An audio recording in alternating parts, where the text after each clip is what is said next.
Hello, everyone. Happy Monday. And thanks for your patience. We had some technical difficulties, but we're here and excited to bring you the Franchise Empire newsletter. Boom. Let's rock and roll. So, today, what we're going to cover is a few things. Number one, we're going to dive into a franchise resale, not a resale, but a resale that shows annual revenue of 1.4 million, which is pretty cool. We're going to show you a client who bought a resale despite losing their job. I told him not to tell his job that he was buying a franchise. He did. And when they found out, they fired him, which was crazy. But because it was a resale, I'll tell you why in a minute, he was still able to purchase it. We're also going to dive into the franchise of the week that shows $3.4 million in average sales in their FDD for their top 25% of their franchisees. So I'm curious if you can guess what you think the average franchisee does and the bottom 25% of franchisees do. And then we'll dive into the latest episode of the Franchise Empire Show. So it's going to be a good one today, ladies and gentlemen. And I'm going to bring in the man, the myth, Mr. Kevin. How are you? How are you? Good. I'm doing good. I was just telling Kevin as we were scrambling to get started how this morning started out a little bit hectic with our son waking up saying that he had a nightmare at 2:30 in the morning and climbing into bed. Yeah, it always makes for a good night's sleep. I'm sure you got right back to bed after that, didn't you? Oh man, it threw off the whole morning routine because usually my alarm goes off at 5, and when he got in the bed, I turned my alarms off because I don't want to wake him up at 5 o'clock in the morning, so I didn't wake up till like 7. That threw everything off. Then Bridget was going out of town. She had to catch a train. It was just wild. Yeah, that sounds awful. So, are you? There's a train out of Orlando. Is that right? Or Yeah, there's something called the Bright Line that they just built that goes all the way from Orlando to Miami now. It's like this new, cool, amazing like experience actually. So yeah, she's going to visit her dad down in Palm Beach. So yeah, I didn't know that. That's cool. yeah, yeah, interesting. Cool. Well, let's dive in, man. I'm excited to hit this newsletter. Let me pull it up from wherever I had it. Somewhere. There we go. And share my screen. Window. All right. For those of you just tuning in, if you want to get this in your inbox on Sunday mornings, you can go to franchiseempire.com/newsletter and sign up for free. This whole shebang will hit your email inbox, and you don't have to wait for this video unless you want to. And I forgot to cover the thing. See, I'm totally thrown off today, Kevin. I'm like I wasn't gonna say anything, but you called yourself out. You see, ladies and gentlemen, things do not have to be perfect. Progress over perfection. So we'll just cover this here, which is buyers, franchise buyers, beware of the hype. So I was just talking to someone this past week who bought a franchise. Actually, you knew who this person is, Kevin, because this was someone that we were interviewing. And this person said, this franchise was exploding just years ago. People were buying it like hotcakes, all sorts of FOMO, and a passion play for a lot of people, right? Because it's a cool franchise, kind of in the food space where people are like, oh man, I'd love to own a business like this. And it turns out basically that none of the franchisees are making money. Actually, most of them are struggling and losing money. And actually, a good portion of the franchisees are suing the franchisor. And man, I hate hearing these stories because there are so many good franchises out there that actually have a proven track record with dozens or sometimes even hundreds of successful franchisees that are proven to be making money and happy. And so, our goal with this newsletter is to bring you those. is to bring you as many quality opportunities as we can. They're not going to be perfect. You still need to do your due diligence. Like, you still need to do your homework. Different markets differ, et cetera, et cetera. Like, you still have to like check out, but part of our purpose in this is just to bring you the facts, to bring you the data, which is what we do. We bring you the numbers, how long it's been around, how many franchisees, what the numbers are, and then kind of what you do with that information. If you want to reach out, take a look at some of those things, that's up to you. But just be diligent out there, because I do believe that franchising is an amazing opportunity. I do believe it is the most proven business model in history. I think that's proven. But there are bad franchises and there are great franchises, and you have to do your homework. So, Kevin, what are your thoughts on that? Yeah, I hate when I hear that stuff because I feel like it gives a bad name to the rest of the industry, and it, like any industry, you're going to have that happen. But it is unfortunate because it's we try to give our advice to the clients we work with and shoot them straight and say, hey, this type of franchise is typically riskier and than others, and people still tend to make decisions for themselves, which is what they should do. But yeah, I do hear it for that, that type of business more than others. That that I don't want to go into name the franchise, but I know what you're talking about, and I think there's certain types of franchises that you see this more often than not, I guess, is the point of what I'm trying to say. And so, it is important to do plenty of due diligence, especially when you're looking at those type of franchises. Yeah, 100%.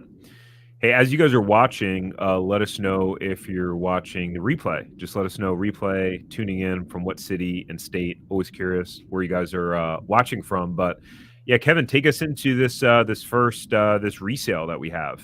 Yeah, so it's one of my favorite brands. It's Floor Coverings International. So they are a floor design and remodeling company. They do residential and commercial customers. I think most of their work is in the residential space, but basically what they're doing is they're meeting with homeowners, giving them design consultations, and then getting them under contract, or ordering the materials, and doing the installation or remodel of the flooring. So, everything from wood to tile to laminate, whatever it may be. So this business, it's definitely built to scale, like FCI for short. They want owners that can really be a true CEO and manage different teams. And so this location in Jupiter and West Palm Beach is really built to scale. It's a huge territory. For one, I looked at the map, and it's basically like 3 territories that they would offer a new franchisee now into one. In that area, West Palm Beach, I mean, that area, Tarek, like Lots of money out there.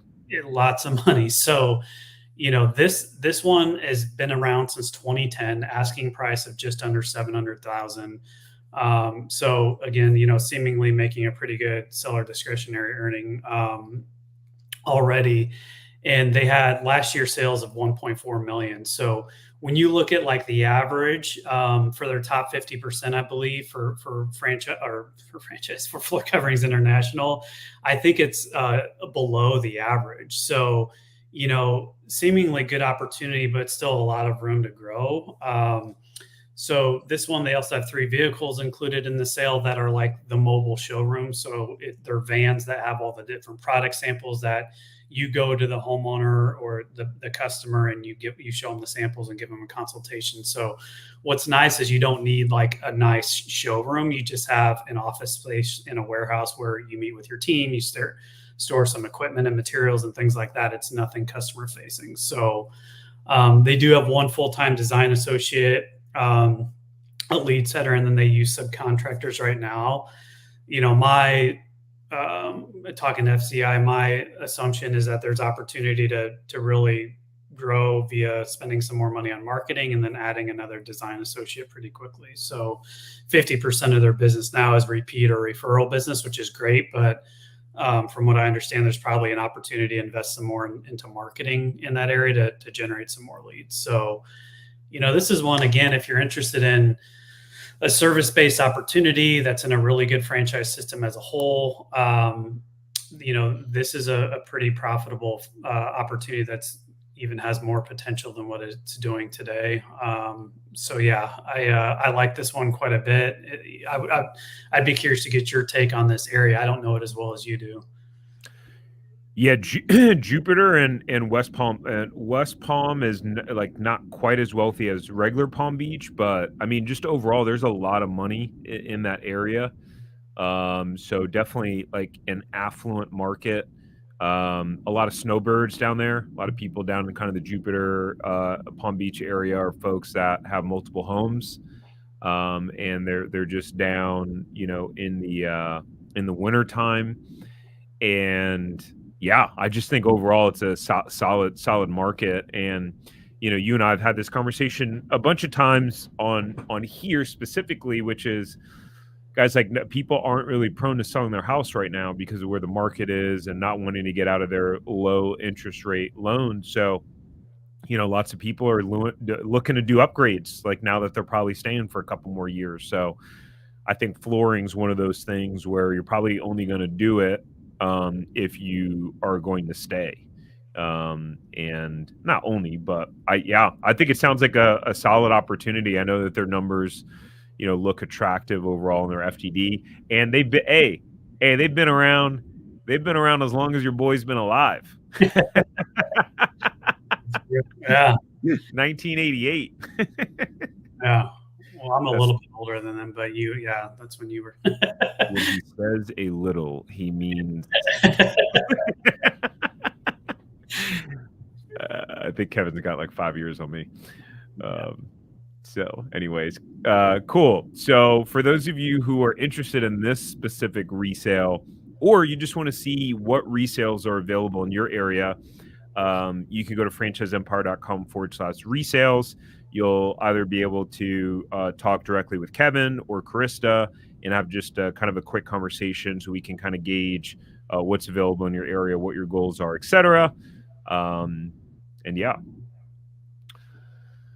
Client case study. So Cole wanted to be a successful entrepreneur, and the challenge was that he didn't know if he could make it happen financially. Young guy, I think at the time he was like 25, 26. His wife was pregnant too, which was another interesting layer of complication. And then he got fired, and he still managed to replace his income. Now that I'm diving into this now, I wonder if this was the one that I meant to have for this. Did I have this in last week's newsletter? Because did we show College Hunks last week? I don't remember because I had to miss that one. You were out. That's right. Well, if not, if we did, we're showing it again. The way this morning is going, it would not surprise me. But that's it. That's one of the cool things about resales, Kevin, is that for even if you're unemployed, if the business shows that it can support the debt and pay you a salary, like, you could still get approved depending upon your financial situation. You could still get approved for the loan with SBA. So he still got approved because the business was able to show that he would be able to pay himself a salary from the business in addition to paying the loan, which I thought was pretty cool. Yeah, that's a good point. I mean, and that's why we typically encourage people to like reach out now, even if there's not a resale at this moment in time, we can keep our eyes out for one that might be a good fit and send that over to clients when it is, good. And then also what we do typically is we look at both resales and something you could start from new that would fit their criteria. So you could explore both paths. So yeah, I mean, that's a good point about because we do work with a decent amount of people that have been, unfortunately laid off, and that's just a shitty situation. And, that could be a good route for them to go down. Yeah, 100%. And sometimes the best way to be able to put yourself in a position to buy resale is actually to buy new with the franchise, pick the one that you want, and then, later on you can buy out one of your neighboring franchisees. But okay, that is why. All right, that question answered, ladies and gentlemen. I was going to get worried there for a second. Yeah. All right, take us through it, man. All right, yeah. So this one, I was thinking on this. I I would say like 3 years ago, a lot of people didn't know this franchise or this brand or like how good it was, and now I think it's pretty well established and pretty well known. College Hunks. So College Hunks, they do junk hauling and moving services. They were started in 2003 by a couple of college guys. And now, those guys have built a huge franchise system and empire, if you want to call it. And now they still serve as a CEO and president. But they began franchising. They started their own company in 2003, and they began franchising it in 2007. So they have 4 corporate-owned territories. I think one of their biggest one is in Tampa, Florida, and that's where they do all their training and stuff.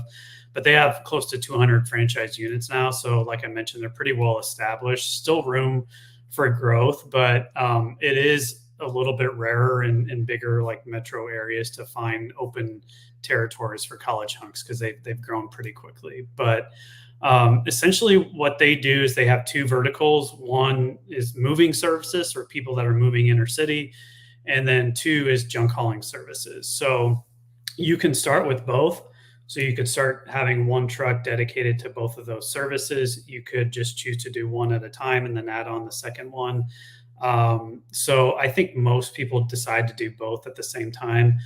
What's pretty crazy about College Hunks is, we've placed multiple people in this, and I've heard it from feedback from multiple people is, when you get through training, which is very well done, and you come back and they turn on that marketing engine, you will get busy very quickly. So they've really got the pay-per-click advertising and all the digital stuff figured out.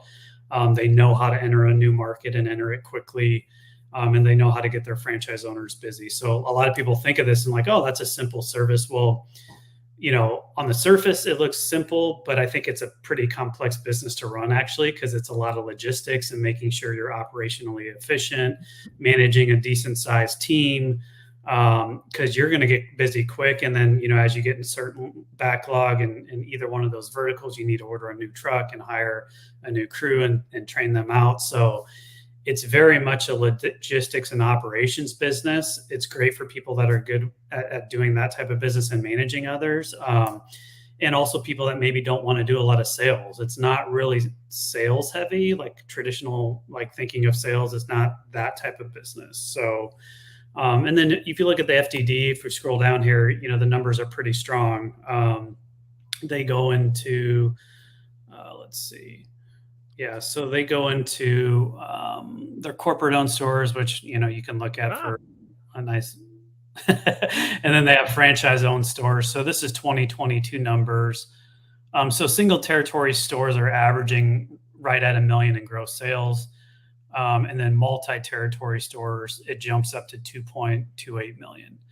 So one thing I have seen in recent years is they do require owners or only allow owners to buy 1 territory to start with now. And then you have the opportunity to add an additional territory 6 months after you've gotten ramped up or within that 6 month period. So they really want people to prove out that they can execute on their business model in 1 territory. They don't want to sell a lot of territories to 1 owner, which I respect. At the same time, when you get people that are pretty aggressive and like want to build something to scale, they think they want, 2 or 3 territories when they see these numbers, which is all understandable. So, but they really want you to just kind of come in, get your feet wet, dominate 1 territory, and then expand. So, I like that. I think it's in certain markets, this can be a really good business where there's a lot of, real estate, transactions being done and a lot of people moving in and out. So, if it were me, I would definitely start with moving because I think that's where the higher demand is, and then add on junk hauling. But yeah, what do you think of this business, Tarek? You're familiar with it? Yeah, I think it's interesting, like you were saying, very logistics driven. So I think for some of the folks that are, you have a good operations mind, like this could be a business that you could just enjoy because you like like I would see it as like a puzzle in a way, right? Like I love puzzles. I'm actually more naturally operations driven. Kevin, most people don't believe that. Kevin probably knows understanding our CRM system and like the spider web of stuff. Like that's true. But yeah, I'd be curious, kind of, I guess, how the kind of market conditions with real estate, how that's impacting this business, and maybe someone has to go hard on the junk hauling stuff, because I'm just curious how many people are moving right now. But I think at the end of the day, there's no perfect time to start really any business, and you want to have yourself positioned properly. But yeah, I love the fact that they have a couple hundred franchisees. I love that they're this transparent in their in their FDD, and showing all the sales, and showing the earnings, the net profit percentage. It's rare that franchisors show this level of transparency, which is pretty awesome. Yeah. Yeah, I really think they're a legit company, and they're pretty selective on who they recruit into their system. So I've had a couple candidates that they've kind of told basically that they didn't think they were going to be a great fit, which, and my candidates took it really well, and the reasonings why. But I actually respect that. They want people to get into this business that they know are going to be successful. They really want leaders of people, because they want you to come in and like hire and train and give these young people opportunities to grow within the business. And like, so they want like natural born leaders that can mold these younger people into promotional opportunities, and then, just advancement opportunities in their career in general. So yeah, it's a cool business. The name is, some people are thrown off by the name and don't like it, but it is catchy, and customers do remember it. It is catchy. Yeah. I guess I'm so used to it now. I'm like, I'm numb to it. Yeah, I am too. Do you want to hit on some of these real quick? Yeah, I probably should. I mean, a lot of franchises are heading towards this model, but they do have a corporate call center, and I think it is actually one that's really well ran. So it is a big plus, because they do get a lot of leads for you. And corporate has a call center that you pay for from your fees, but they're going to schedule a vast majority of those appointments for you, which is a huge benefit, because I do think it's a high volume. And then, they do have, I guess they are getting into more commercial stuff as well. So especially with like junk hauling accounts, think of like businesses that are moving or going out of business or whatever it may be. So, and then they are, the one last thing I forgot to mention is they are pretty community focused. So they do want leaders of people that can get out in the community, but they do donate a lot to the community, victims of domestic violence. They give away free meals. They do a lot of like repurposing of their truck for community events. So, it's a really, it's a business where they want you to be comfortable getting your name out there as well, and networking in the community. Awesome. Yeah, guys. So if you're if you're interested in learning to see if they're available in your area, or just what franchises are available in your area, go to franchiseempire.com/check territory.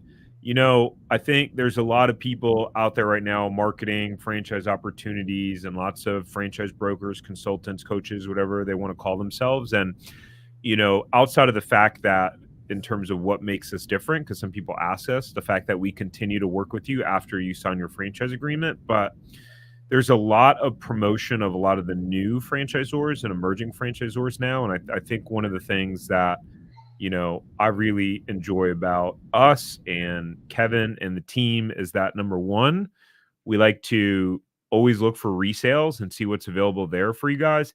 And we like to look at what's proven. Like, what are some of the brands that are proven, that are out there, and if they're available in your area. And, there's a lot of companies out there that are trying to sell you the next best thing, but, it's kind of like the next best thing doesn't always last. It's not proven yet. And so, not to say that anything's wrong with emerging franchisors, but I feel like this is something that's really unique about kind of what, Kevin and the team brings, in terms of the level of just research and diligence on some of these proven concepts. Yeah, no, I appreciate it. I mean, I agree with you. I think what you said at the start of the meeting, the newsletter, is it does give me like a pit in my stomach when I hear those stories. So I don't want that to happen to people. It doesn't mean I won't, we won't ever show people emerging brands if they're a good fit and in the category of interest and maybe a good market fit. We definitely still might show them, but we give people the facts, like, this is the way we present it is like totally different. I feel like than most people. It's, this is brand new. Go into it eyes wide open. Make sure you do all the due diligence. Make sure you understand the numbers. Like we really give people like that caution because you really have to be careful. But it doesn't mean that they're necessarily like not the next great opportunity. It's just we like to show more established brands probably first and foremost, and then let people decide if they want to actually also pursue one of those emerging brands at the same time. Yeah, 100%. Guys, I got to run because I have actually a meeting now. But this episode of the Franchise Empire Show is top franchisees use this to save money on their leases. Interesting.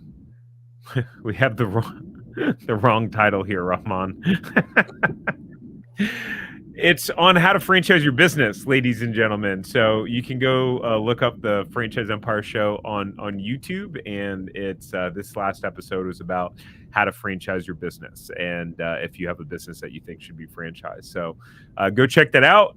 Kevin, thank you as always, and see you guys on the next one.